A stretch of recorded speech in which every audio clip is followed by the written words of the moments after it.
Welcome to another edition of Real Speak's weekly current events show. I am Hope. And this is Tavon. And Tavon's feeling a little under the weather today, but that's okay. We just wanted to make sure we put this show out to cover what's been going on with YouTube and the YouTube changes.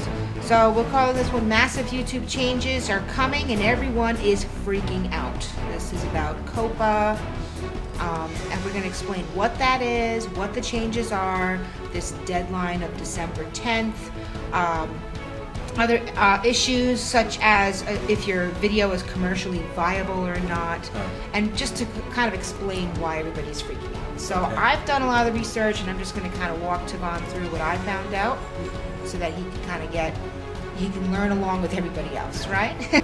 But first, we want to tell you that we've not been monetized ever on YouTube, so instead we depend on support by selling you products that we know that you're going to love. So we just wanted to tell you a little bit about our business, Fix the World Morocco, the ftwproject.com website, and we sell EMF Protection products.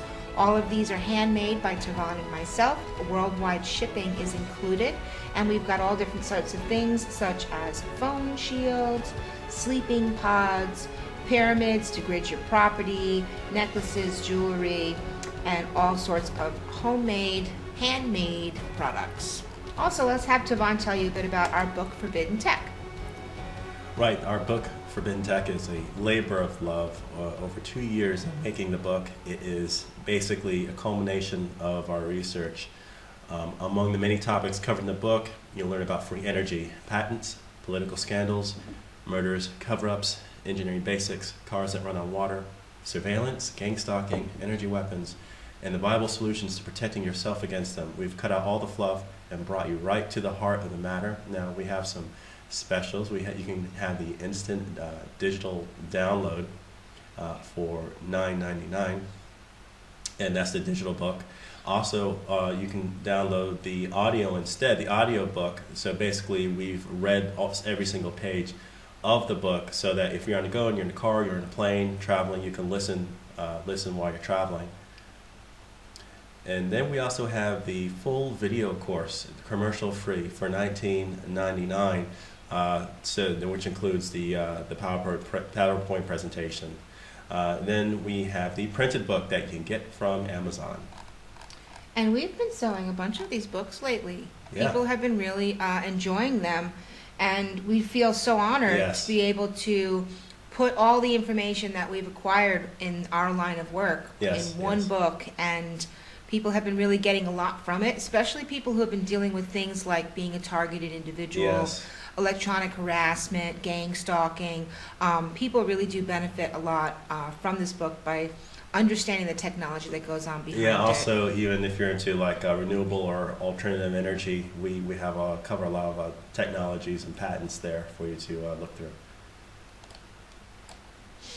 All right, so on to the main story for this show, which is what is going on with YouTube. So if you're looking on YouTube, like let's say you put in something like YouTube changes on a YouTube search, you'll get all of these videos of people kind of freaking out, like, oh, my channel's going to be gone. Every YouTuber that we listen to, we're hearing them saying, you know, on December 10th they might delete my channel, and I don't know what's going to happen. So I was like, what's really going on here? Right. First, this happened back in September. So this is an article from Reuters. Google's YouTube to pay $170 million penalty for collecting data on kids. Wow. Okay, now that's a really big number, and people are saying it's a lot of money. It's a record-breaking amount of money that was awarded. However, it is a tiny little sliver when you compare it to the amount of money that YouTube makes. So it's not like a huge amount of its profit. But let's just read through some of this article. Google, which is owned by Alphabet Inc. and its YouTube's video service, will pay $170 million to settle allegations that it broke federal law by collecting personal information about children, the Federal Trade Commission said on Wednesday. YouTube has been accused of tracking viewers of children's channels using cookies without parental consent and using those cookies to target millions of dollars in advertisements to those viewers. The settlement with the FTC and New York Attorney General's office which will receive $34 million, is the largest since a law banning collecting information about children under the age of 13 came into effect in 1998. The law was revised in 2013 to include cookies used to track a person's internet viewing habits. So basically, the gist of this is that they've been using YouTube to target advertising dollars towards kids. Right. And collecting the kids' data on the kids of, what cereals they like, what toys they like, so that they can then advertise to those kids. And they got busted. Yes, yeah. And the other thing is that there was a lot of money that was being used, that was being made on advertising to kids. Now think about, like, you go back to the Saturday morning cartoons. Like, remember when kids used to watch commercials? It was always how many commercials were there to get the kids to want to buy the new toy? Whereas cereal seems to be big at the time. Yeah, absolutely. So that's what happened. YouTube got busted for it, and they were fined $170 million by the FTC. So that in turn is what has created the need for YouTube to change its terms of service, or TOS. Right. And just a quick recap, what YouTube has violated is COPPA, which stands for Children's Online Privacy Protection Act. Here's a view from the Wikipedia page. The Children's Online Privacy Protection Act of 1998 is a United States federal law. It shows where the law is located. The act, effective April 21st, 2000, applies to the online collection of personal information by persons or entities under U.S. jurisdiction about children under 13 years of age, including children outside the U.S. if the company is U.S. based. So basically, this is what they violated. And we got a notice. This is how it happened with us. We got a notice saying, because of this lawsuit, we have to change our terms of service. And YouTube was requiring all of the YouTube users to go and mark if their kids, if their content is kids friendly or not. Like, if it's geared towards kids or if it's not made for kids. So for me, it was real simple. We went to our channels, and you can mark the whole channel, not for kids. We've never done anything for kids. We've never geared anything towards kids, so it's not affecting us. However, there's like a whole bunch of people that have gaming channels.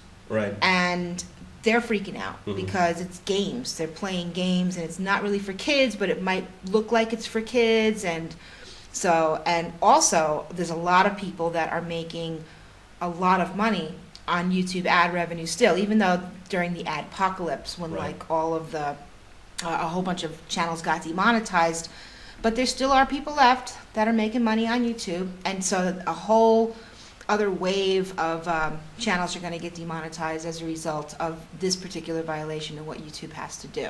Wow, okay. So that's a part of the reason why people are freaking out. For us, it doesn't really affect us because we've never been monetized. We just put content out there on several different platforms, and but some of the bigger channels are really panicking because of this. Well, I could definitely see the video game arena with the endorsement of the games that there's a lot of kids and teenagers and that market.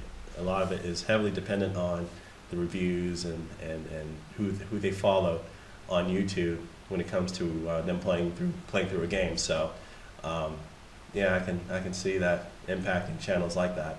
And we're going to get the second part of this show is we're going to talk about why we don't support the concept of making your living on YouTube ad revenue. We've never supported that, and we're going to give you guys some ideas as to what you can do to prepare yourself and show you some examples.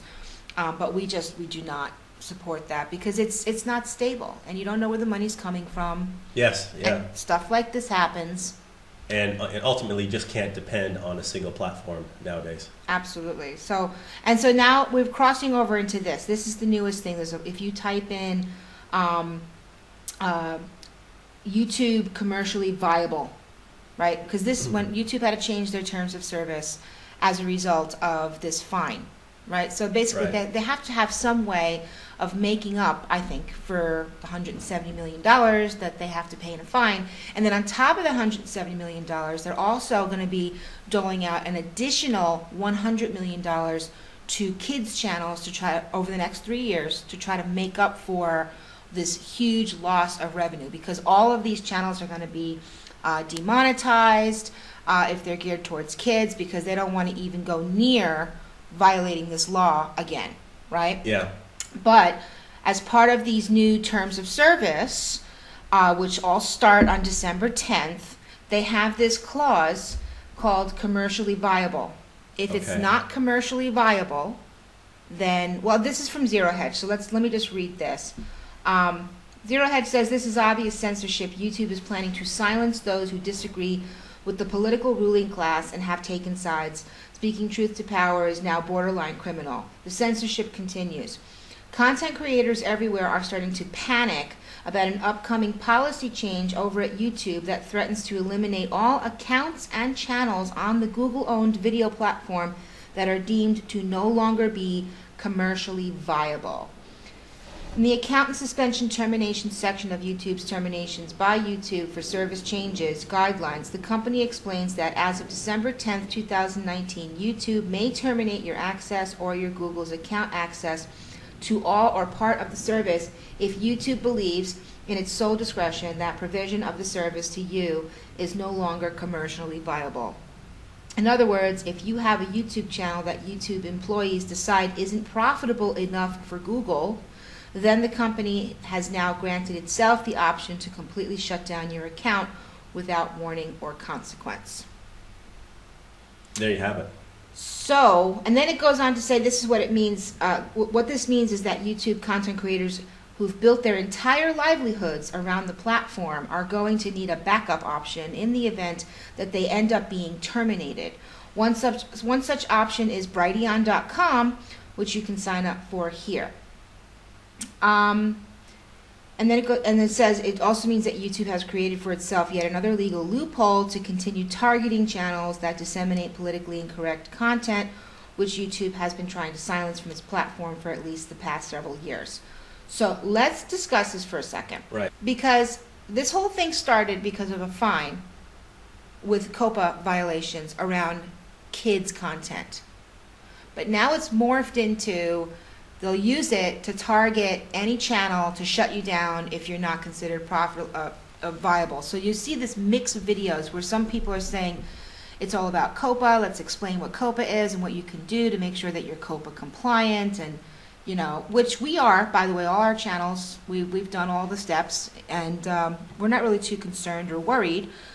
But then there's this other wave of information with a lot of YouTubers coming out saying this is all about censorship and this is all about shutting down conservative points of views and things along those lines.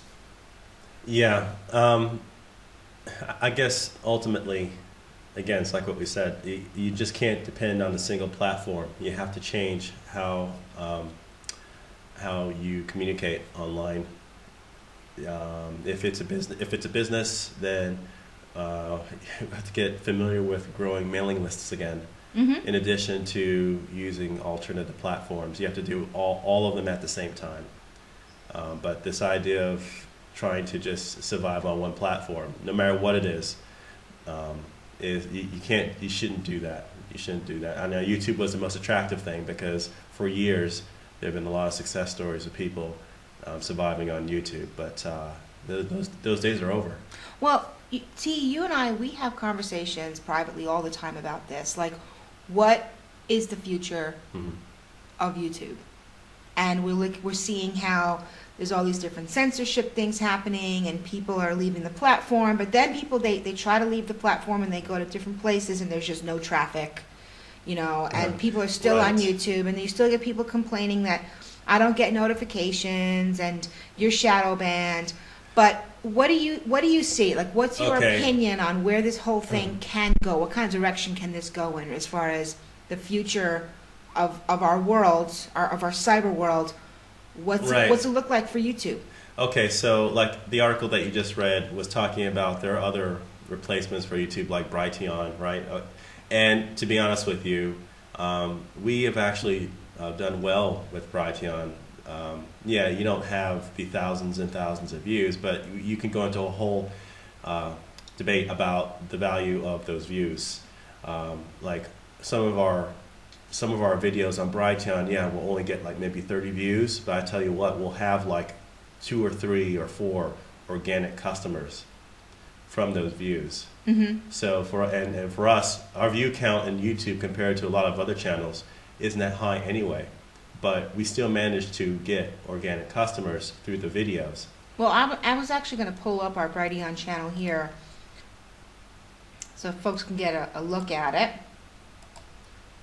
Okay, it's actually under Hope Girl blog because we run a couple different platforms, right, and we've got a lot of different information. But all of our Real Speak shows get uploaded onto Brighteon as a backup to the backup because we also have our stuff on BitChute as well. But we've already had a couple of our customers tell us that they saw our stuff from Brighteon, and I guess what I'm saying is, if you stop looking at the views and take a more critical look about your online structure, about how you want to not only provide information or content, but also a product or a service if you're running a business, then we have to take SEO more seriously, like we did back during the early days of the internet, and going back to, because once you embrace the concept of multiple platforms, you know, funneling people to your website through your blog posts, and other internet SEO type techniques, doing that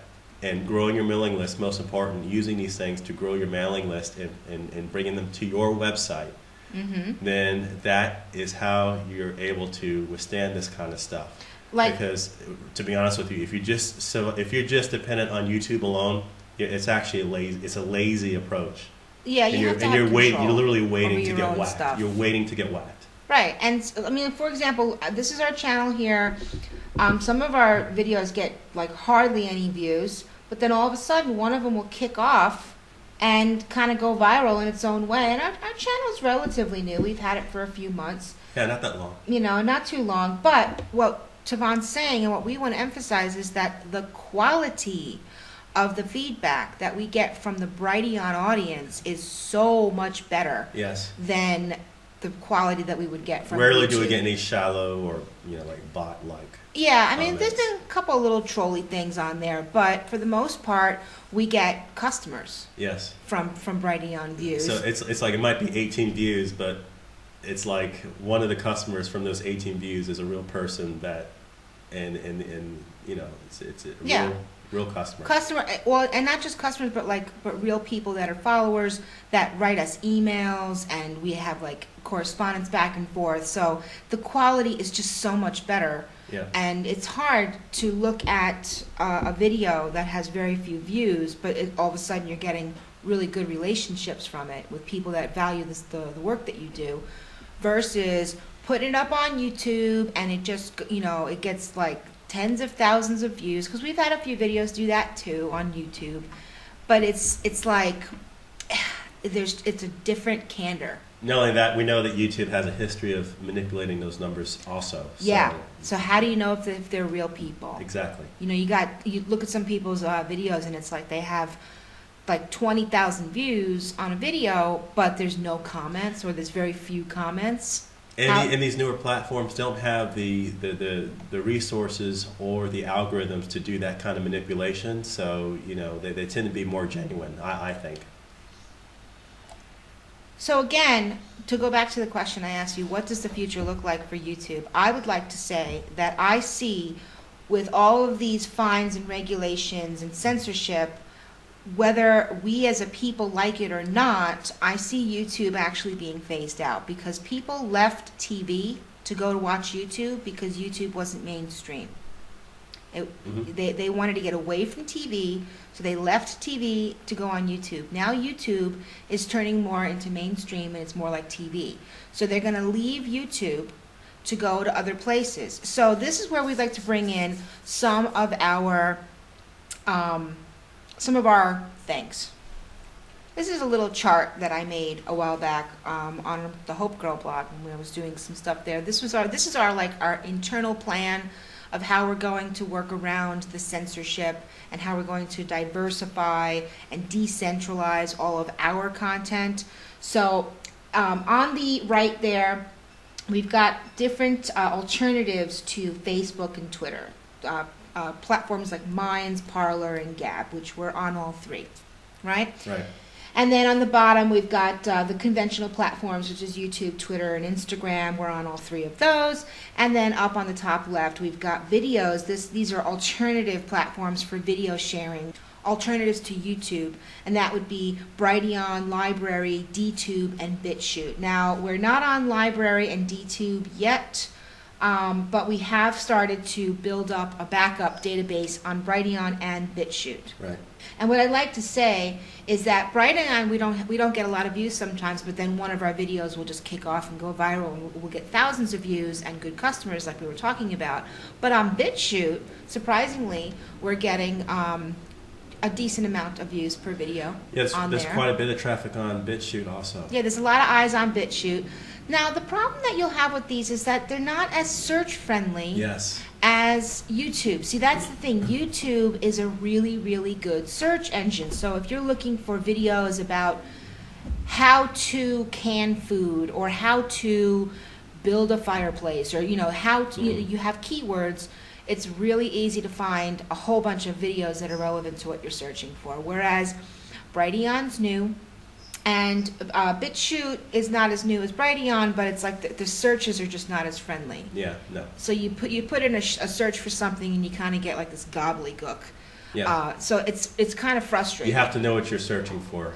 Right. So what you want to do is you want to create your own personalized feed system, and then you basically mark the people that you like to listen to. So let's say you like to listen to, you have like 5 YouTubers that you like, and they all have BitChute channels, and you've got different articles that you like to read. Something that I'd like to suggest, and this is down here on the bottom left side of the chart, is by using an RSS reader. So this is kind of going back in time a bit, where people used to use these all the time, and then they got not as popular because people just depended on YouTube's recommendations to tell them what they want to watch next or tell them the latest Right. news. Yeah. Well, we're going backwards. We're going back to the RSS reader, and we're going to go to use things like Feedly. And also I have podcasting up here, SoundCloud as well. And all of these have RSS feeds. So just real quick, let me show you how we do it. All right, so this is just like a little peek into my personal Feedly account. You can go to feedly.com, you sign up, it's free, you create your own reader for RSS feeds. Then you go and seek out the people that you like to listen to, people that have shows coming out. So over here today, things like InfoWars or Zero Hedge articles. I like to see what's going on there. So that just comes right up in my feed, and it shows me the newest stuff that's coming out. You can put blogs in there, but you can also put entire channels. So Right. you can put Brighteon channels in there. You can put BitChute channels in there, and then you can just Google how to find the RSS feed for a channel. It's very simple to do, and you throw them in there and you set them up so that you say what's the latest news, what's coming out, what's the latest videos from the people I like to listen to, and this is my own personalized feed. And you can also download the Feedly app onto your mobile phone so that you receive the notifications on your phone. Absolutely, you can use it on your phone as well. Take it with you on the go, and it's a little more manual. Yeah. But I prefer to watch the things that I want to see. Yes. Instead of allowing these platforms to censor what it is that they will allow me to look at. So instead, if you invest the time in Feedly to set up your favorite channels on these different platforms, now you have like a more robust system. Absolutely. And just to show you, it's like it shows you you can set it up that you just want to see the headlines or you want to see the thumbnails. So this is like the SGT report. I've got him on our Feedly here as well. Then you go ahead and click visit the website. And this is the BitChute channel for SGT report. And I choose that because sometimes people are not putting videos on YouTube. They'll put all their videos on BitChute because they know it won't get censored or taken down, but so you get all the videos on BitChute or BitChute exclusive videos, but that you can't find on YouTube. Right. So it's better to follow somebody's BitChute channel than to follow their YouTube channel because YouTube is so unpredictable these days. Yeah. And just to go back to this before we close out the show, the other concept or idea, if you are a content creator, is like we've been trying to say from day one, the center of your platform should be your website. Yes. A website that you pay for, not a free WordPress blog because that can get censored too. Do not give control of your content over to somebody, one of these giant platforms. We know that's where the traffic is, but you have to bring people back to your website. And if you are still, if you still have a decent, sizable subscribers list on your YouTube or these other platforms, then we highly recommend you get them to sign up on your mailing list on your own website. That's right, and that's why we have the WordPress blog in the center. So we just say WordPress blog as in the one that you pay for, because Yes. then you control that, not the free one. The free WordPress blogs are not the way to go. No. And there's many reasons why. And then from there you can hook it up to a mailing list. We use Aweber, there's MailChimp, there's different mailing list programs out there, and start building your mailing list. You have to learn how to set up opt-in forms. You can give away free things, free reports, sign up for the mailing list if you want to get updates from us first. And then you can mail things out. You can set it up so that every time you have a new blog on your blog post, it automatically goes to their email. And with that said, please visit our website, realspeaks.com, and subscribe to our mailing list so that every time there's a new show, it will get directly delivered to your inbox, and you don't have to wait for notifications from YouTube to come up and tell you that we just did a new show.